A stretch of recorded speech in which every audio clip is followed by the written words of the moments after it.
journal vous est offert par le FPI, Fonds des promotions de l'industrie, votre partenaire privilégié pour la réussite de vos projets.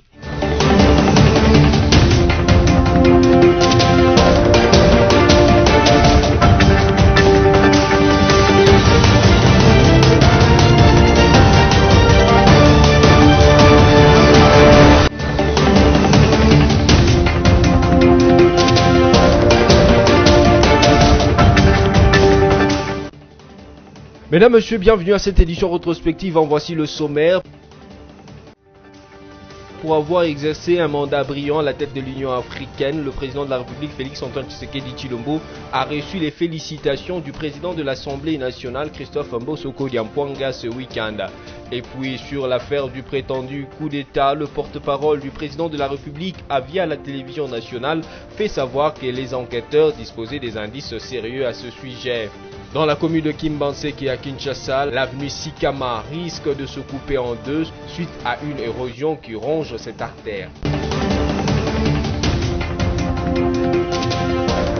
Pour avoir exercé avec succès un brillant mandat à la tête de l'Union africaine, le président de la Chambre basse du Parlement, Christophe Mbossoko Diampouanga, est venu féliciter le chef de l'État Félix-Antoine Tshisekedi Tshilombo ce mardi 8 février 2022 à la Cité de l'Union africaine et lui témoigner de son soutien pour matérialiser sa vision pour la République démocratique du Congo. Depuis son retour au pays, après son brillant mandat à la tête de l'Union africaine, où ses pairs l'ont proclamé héros africain pour la lutte contre la violence faite à la femme. Je suis venu lui rendre hommage. Je suis venu lui dire grand merci pour ce mandat qu'il a exercé avec distinction. Donc, c'est la preuve du rayonnement de la République démocratique du Congo sur le continent africain et dans le monde entier. L'occasion faisant le larron, Christophe Mbossoko Diampouanga était également porteur d'un diplôme spécial d'honneur ordre perpétuel des personnalités légendaires d'Afrique, décerné au patriarche Étienne Tshisekedi Wamulumba d'heureuse mémoire par l'université de Kinshasa qu'il a remis au président Félix-Antoine Tshisekedi. Comme on dit, à tout seigneur, tout honneur, je suis venu lui remettre en sa qualité d'héritier légitime du feu patriarche Étienne Tshisekedi Wamulumba, les diplômes d'honneur et les prix d'excellence qui a été décerné au feu patriarche Étienne Tshisekedi Wamulumba par le membre de la faculté de droit lors de journées scientifiques organisées en mémoire du 5e anniversaire du feu Étienne Tshisekedi Wamulumba. J'ai remis ces prix au chef de l'État sa qualité d'héritier légitime. Le président de l'Assemblée nationale a présenté la situation du pays et rassuré au président de la République du bon fonctionnement de son institution.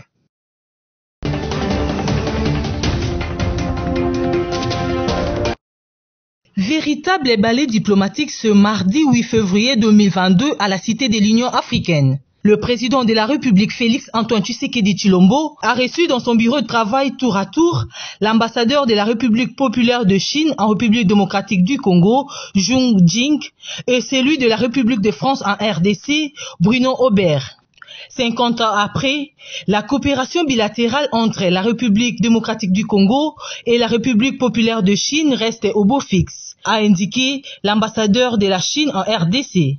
Nous sommes au début de l'année 2022 qui marque le 50e anniversaire de la normalisation des relations diplomatiques entre la RDC et la Chine. Donc j'ai discuté avec le chef de l'État pour penser ensemble les manifestations qu'on pourrait organiser durant l'année pour commémorer cet événement important. Nous avons aussi passé en revue notre coopération avec un bilan très positif pour l'année 2022, qui est marqué par un record des échanges commerciaux,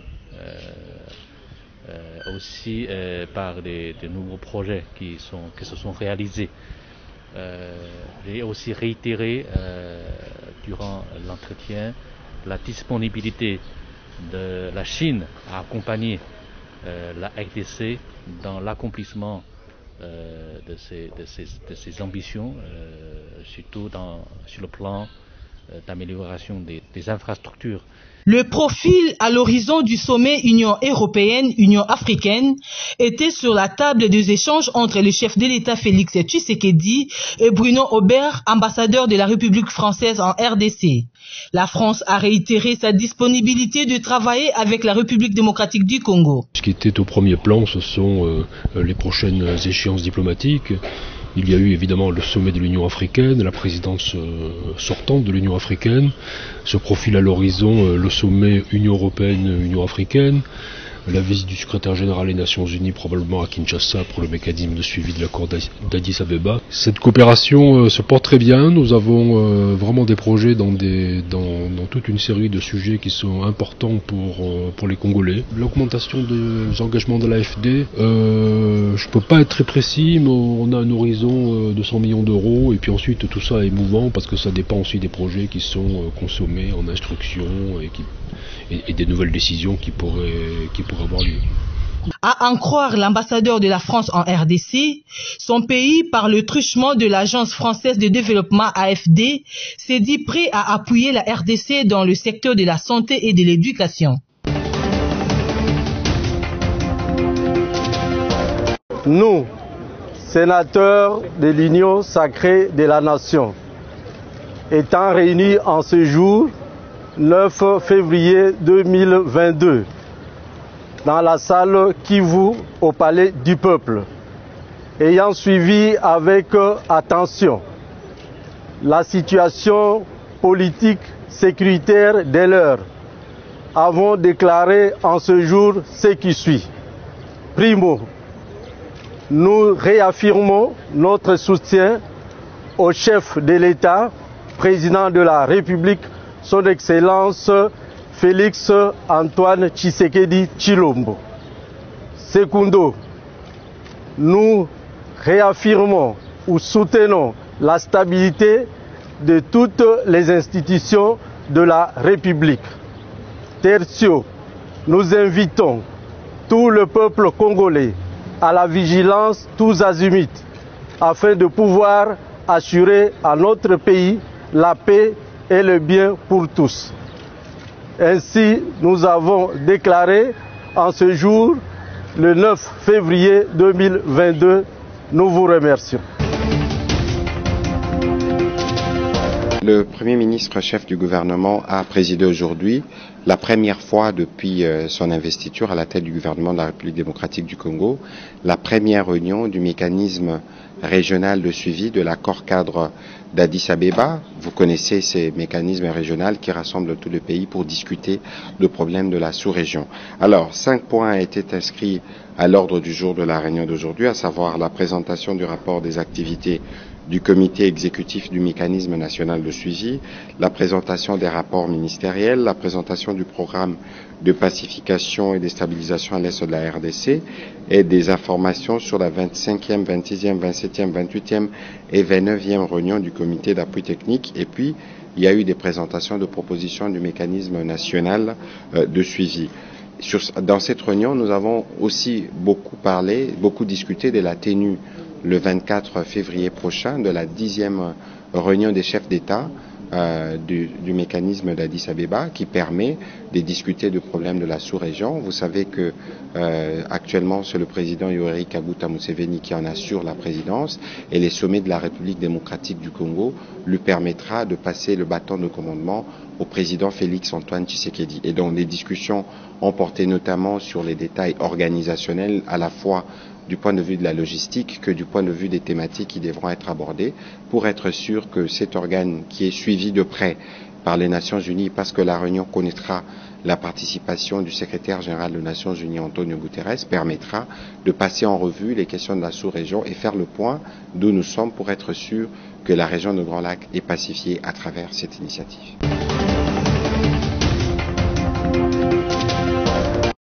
Il s'est tenu le mardi 8 février 2022 à Kinshasa la cérémonie de signature du contrat de production des permis de conduire biométriques sécurisés avec puce. En présence de Madame le vice-premier ministre, ministre de l'Environnement F. Bazaïba, représentante personnelle du Premier ministre, le ministre des Transports, Voies de Communication et des Désenclavements, autorité contractante, a posé sa signature avec Marc Jabour, directeur général de l'entreprise Autojuste, qui a gagné ce marché à l'issue d'un long processus rigoureux des passations de marché public. Le spécimen du nouveau permis de conduire a été remis à la représentante du Premier ministre qui, à son tour, l'a remis au ministre des Transports. Ce document présente plusieurs garanties de sécurité. Ces permis seront produits selon les normes ISO et donc conformes aux standards internationaux. Ils pourront être utilisés et présentés par leurs titulaires au pays comme à l'étranger. Le ministère des Transports, Voies de Communication et Désenclavement a été très exigeant quant aux livrables attendus. Le permis de conduire qui sera délivré et mis à la disposition des conducteurs contient 22 aspects de sécurité, visibles et invisibles, qui le rendent infalsifiable et réfractaire au clonage. Selon Chérubin Okende, cet événement montre à suffisance que le gouvernement dit des Warriors s'emploie à mettre en œuvre la vision du président de la République. En cette année 2022, déclarée année d'action concrète par son Excellence Félix Antoine Tshisekedi Tshilombo, président de la République, chef de l'État, il est important que des projets à impact direct et manifeste sur les vécus quotidiens de nos populations connaissent leur aboutissement effectif.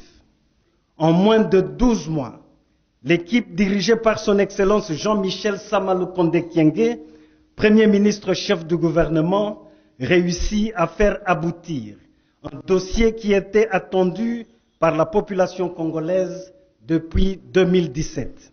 La question que tout le monde se pose est celle de savoir quand est-ce que ce permis de conduire sera délivré. Avec le partenaire privé Autojuste, nous avons convenu de tout mettre en place pour qu'avant le début du deuxième semestre de l'année 2022, les requérants soient en possession de ce nouveau permis qui leur permettra de conduire même dans les pays étrangers. Chérubin Okende a précisé également que la fixation du prix des permis de conduire fera l'objet d'un arrêté interministériel entre le ministère des Transports et celui des Finances.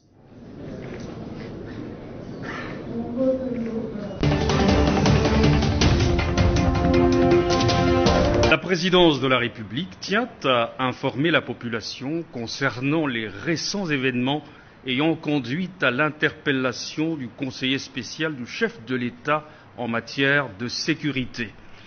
Il s'agit d'une affaire relevant de la sûreté de l'État. Une matière de ce genre est de la compétence exclusive de l'Agence nationale des renseignements ANR. Il n'est pas dans les habitudes de ce service de communiquer sur ses activités. Toutefois, dans l'état actuel des choses, on peut affirmer que les enquêteurs disposent d'indices sérieux attestant d'agissements contre la sécurité nationale. Les enquêtes se poursuivent et les investigations s'effectuent à différents niveaux. S'il s'avère nécessaire de communiquer davantage, le gouvernement de la République s'en chargera. En attendant, la présidence de la République invite la population à la vigilance et à éviter de donner du crédit aux spéculations mensongères diffusées par des personnes mal intentionnées dans les médias et sur les réseaux sociaux. Les indices sont suffisamment sérieux et ne peuvent donner matière à d'autres considérations de nature ou de type tribal, clanique ou régional. Le processus démocratique amorcé dans notre pays par la première passation pacifique du pouvoir en janvier 2019 est un acquis sacré à préserver à tout prix. aucune tentative de déstabilisation de nos institutions démocratiques ne sera tolérée. De ce fait, durant le temps de l'enquête, il est demandé à la population de garder son calme et de vaquer sereinement à ses occupations quotidiennes. La situation est sous contrôle.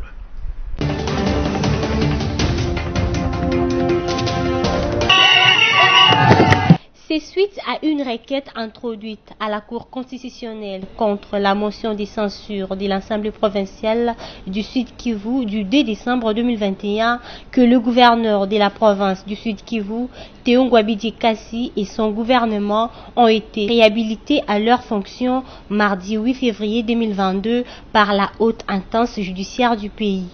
Selon Jean-Claude Moubalama, directeur du cabinet du gouverneur des provinces, c'est une décision qui n'est pas susceptible de recours et qui s'oppose à tous. Pour rappel, les gouverneurs de la province du Sud Kivu, Théongwabidji ainsi que son gouvernement, ont été destitués le jeudi 2 décembre dernier par l'Assemblée provinciale. Sa déchéance a eu lieu lors de la plénière sous tension tenue à Bukavu. Séance tenante, 28 députés sur les 48 qui s'opposent à l'Assemblée provinciale ont voté pour la motion de censure contre le gouvernement provincial.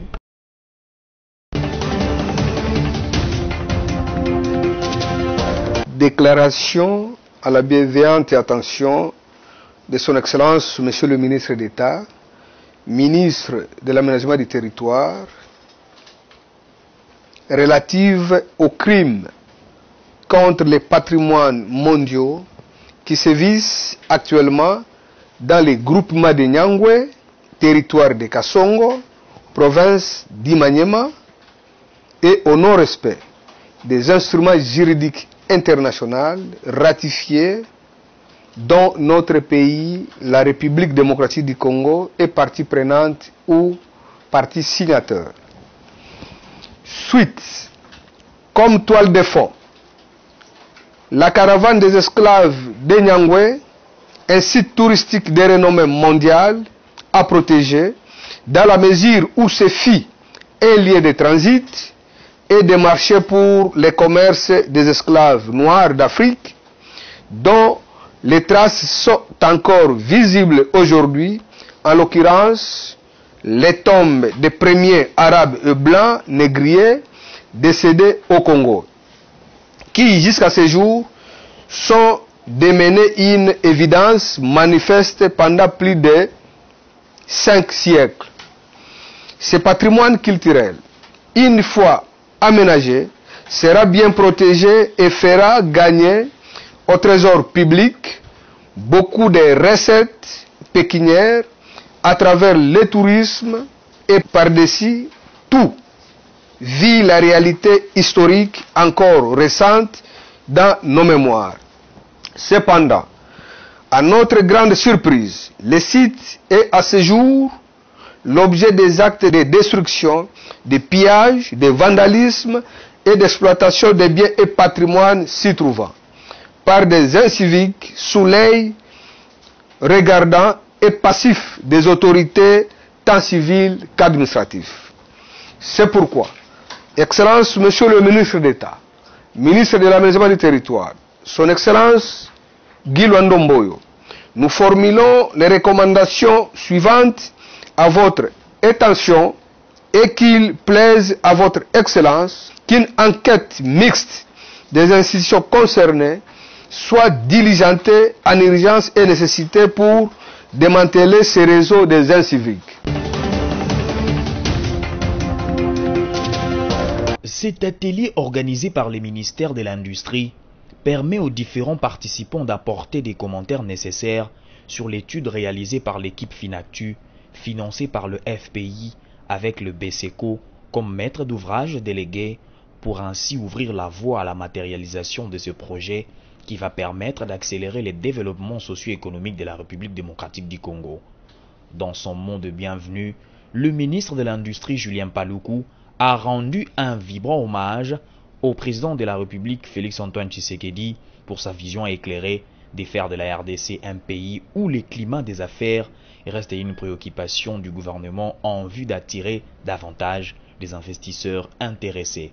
Pour le Premier ministre Sama Lukonde, la création de cette banque d'investissement reste une priorité pour son gouvernement. La banque d'investissement et des garanties, une fois mise en place, sera un outil important au service du développement économique et social de la RDC qui souffre d'un déficit de manque de financement de l'économie. Une situation qui met les PME en difficulté pour accéder au financement, d'où la nécessité de mettre sur pied cette banque d'investissement. La BIG pourrait apporter la garantie au bénéfice des banques commerciales. Elle pourrait également apporter des crédits et une assistance technique aux PME. Les observateurs avertis de la politique congolaise ne cessent d'attirer l'attention des uns et des autres sur les mauvais précédents politiques. Ces actes, propos et attitudes anticonstitutionnels et illégaux manifestés sur la scène institutionnelle par des prédécesseurs et auxquels les nouveaux animateurs des institutions se réfèrent au point d'en faire une jurisprudence. Depuis l'alternance survenue le 24 janvier 2019, plus d'une fois le nouveau régime a justifié certains de ces actes par ça s'était aussi fait sous les régimes précédents. Un argument, soit dit au vol, qui est très critiquable, tout compte fait. Un peu plus tard, les critiques ont fait observer les violations de la Constitution et des lois du pays dans le processus de la formation de l'Union sacrée de la Nation qui a été précédé par la requalification de la majorité parlementaire en pleine législature. Au jour d'aujourd'hui, ceux qui battent en brèche l'inconstitutionnalité de la démarche de ceux qui trament un coup d'État font prévaloir le respect de la Constitution. Cet argument aura-t-il du poids lorsqu'on sait que ceux qui l'utilisent aujourd'hui ont hier violé la Constitution pour atteindre leurs objectifs politiciens? La lutte contre l'exploitation du peuple, la corruption et les malversations financières réalisées dans le contexte de la quête de l'instauration d'un état de droit a été saluée au début. Mais au fil du temps, les procédures sélectives qui rappellent l'époque de l'existence des intouchables ont été décriées par les critiques. Celles-ci ne comprennent pas la façon dont, par exemple, l'IGF n'est pas mise à contribution pour tirer au clair le dossier RAM malgré la grogne populaire à ces sujets. Les attitudes cavalières, les canailles, le triomphalisme, la tendance à se procurer une sainteté politique par les habiletés communicationnelles et les réparties, le népotisme, le tribalisme, etc., sont autant de pratiques qui compromettent la paix politique et sociale en RDC et qui sont autant de mauvais précédents politiques à absolument rayer des fresques politiques du pays d'Étienne Tshisekedi.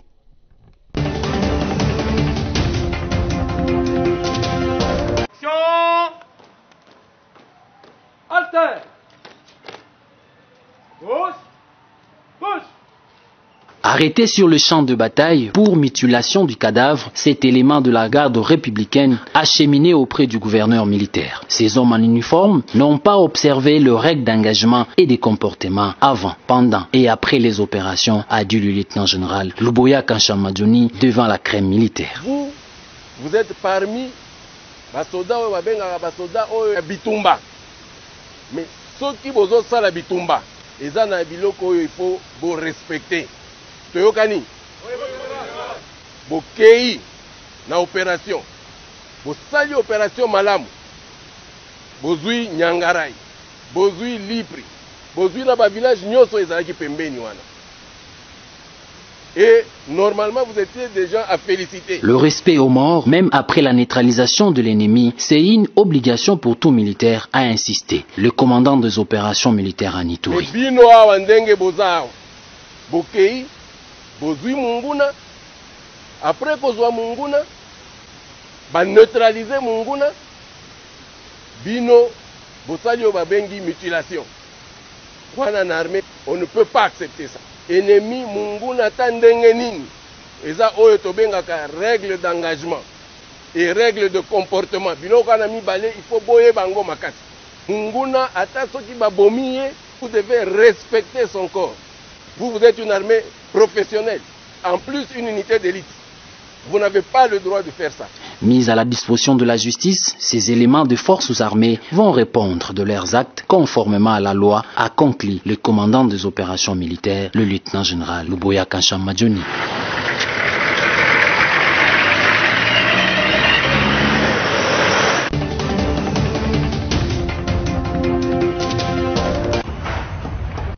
Jour pour le voleur et un seul jour pour le propriétaire, dit-on. Faire louer sa voiture dans la capitale congolaise est devenu casse-tête pour le propriétaire des véhicules. Billy Machumba, dit Central, un jeune entrepreneur congolais qui fait louer des voitures à Kinshasa depuis des années, est victime de ces réseaux d'un arqueur. Après un an de recherches, Central a retrouvé sa voiture abandonnée dans un commissariat dans la commune de Limité. Tout commence en février 2021. Troisième jour de ces mois, Central fait louer une de ses voitures de luxe marque Porsche à un certain Chris Wello pour une période de 2 semaines à sortir de $250 par jour. Malheureusement, à l'en croire, ce dernier disparaîtra dans la nature avec la voiture. Le voleur de la voiture, Chris Wello, ira la vendre à Willy Mandala, qui à son tour donnera pour gage la dite Jeep à une dame Putungoy, Carole, et recevra de cette dernière une somme de $10,000 pour besoin du club. Ici, là, on m'avait donné l'indice par les agents de l'ordre qu'ils ont retrouvé ma Jeep Porsche d'un GTS, juste ici à côté. Je vais récupérer ma Jeep. Alors, je suis arrivé pour confirmer d'abord le véhicule et puis être sûr que c'est mon véhicule avec ma documentation. Après avoir discuté avec les autorités de la place, Monique est là. Alors, je suis en possession de mon véhicule depuis l'année passée 2021, au mois de février, le 3 précisément. Il y a qui carré en location, donc la Jeep c'est toujours sur location, les gens vont louer de temps en temps et puis revenir pour le payer, et des histoires pareilles. Puis après, il y a un monsieur qui s'appelle Christopher, il a choisi de louer le véhicule, louer le car. Pour 2 semaines, malheureusement, il n'a jamais payé la location et retourné le véhicule depuis. Et puis après les enquêtes, les recherches, on découvre qu'à Tekakimoutou Kayano, c'est pas un histoire disant monsieur Willy que je ne connais pas, je n'ai jamais vu. Alors, je me suis dit, bon, comme je n'ai pas de preuves qu'il avait acheté le véhicule chez qui que ce soit, moi j'ai les preuves que le véhicule m'appartient, je suis en live, j'ai présenté toutes les preuves auprès de la justice. Et puis ils m'ont donné mon véhicule, ce que je cherchais. Il est important de signaler que dans les soucis de retrouver son véhicule, Billy Machumba a fait l'objet de plusieurs menaces par Willy Mandala. Mais comme nul n'est au-dessus de la loi, la police nationale congolaise avait été mise au parfum du problème, lancera un avis de recherche en octobre 2021 pour traquer Willy Mandala qui était en cavale. À ce jour, la voiture retrouvée se trouve au parquet des grandes instances Kinshasa et Gombe. Question de remplir. Sur ces tronçons, c'est un calvaire pour se créer un chemin. Ici, la circulation est même difficile pour les motos et véhicules. Il s'observe sur cette voie qui mène vers les cimetières de Kimbanseke la présence d'une érosion d'1 kilomètre. Selon un habitant de cette municipalité, cette situation est restée inchangée malgré plusieurs messages adressés aux autorités.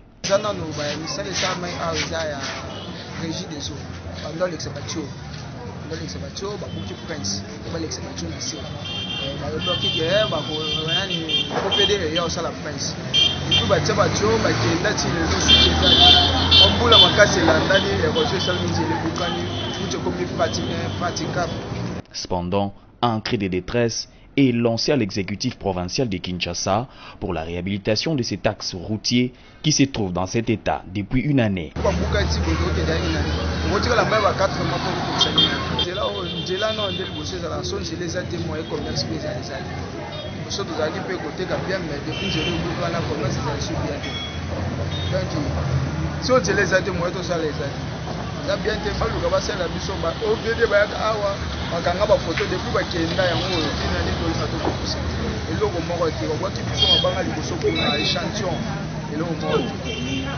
Abandonnés à leur triste sort, les habitants de ces quartiers sont donc obligés d'accepter les cascades et rallient au quotidien afin d'atteindre les centres-villes. Tel qu'annoncé, La cérémonie d'hommage et des recueillements à l'occasion des obsèques de 25 personnes mortes et électrocutées des suites du sectionnement des câbles d'une ligne de haute tension au marché des Matadi Kibala a eu lieu ce vendredi 11 février 2022 au stade Vélodrome de Kintambo. Une foule nombreuse a été présente dans ces stades où les cercueils des victimes surmontés de leurs photos ont été placés. Du nombre des personnalités politiques présentes à ces obsèques, prises en charge par le gouvernement congolais, le gouverneur de Kinshasa, Gentini Gobila, a prononcé une oraison funèbre. C'est cauchemar qui est un accident, une situation imprévisible, nous rappelle que la vie est à la fois précieuse et fragile. Il est donc important pour chacun d'entre nous de prendre un moment de réflexion. Cela devrait nous interpeller pour que plus jamais il ne se reproduise. Je dirais avec Jean d'Ormesson, il y a quelque chose de plus fort que la mort. C'est la présence des absents dans la mémoire des vivants. Vous serez toujours présents dans nos cœurs. Au moment de la levée des corps pour les cimetières, les pleurs des orphelins ainsi que des familles des victimes ont ému l'assistance et nombreux sont ceux qui n'ont pas pu retenir leurs larmes. Outre le gouverneur Gentini Gobila, d'autres autorités, dont le Premier ministre Samalou Kondé, quelques ministres nationaux et provinciaux ont assisté à ces obsèques. Rappelons que c'est le 2 février, dans la matinée, que la tragédie qui a emporté ces victimes est survenue. Que leurs âmes reposent en paix.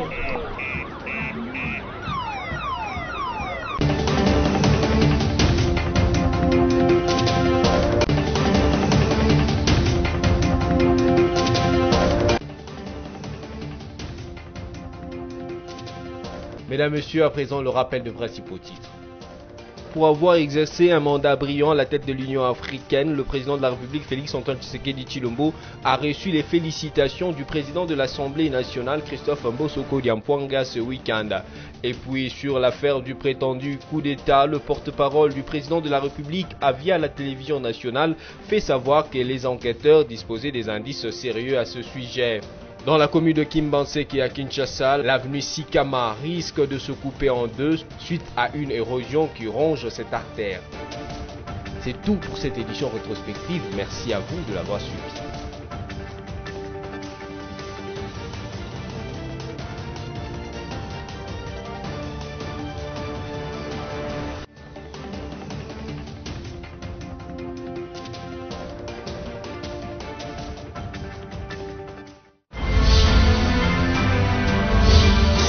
Vous a été offert par le FPI, Fonds des promotions de l'industrie, votre partenaire privilégié pour la réussite de vos projets.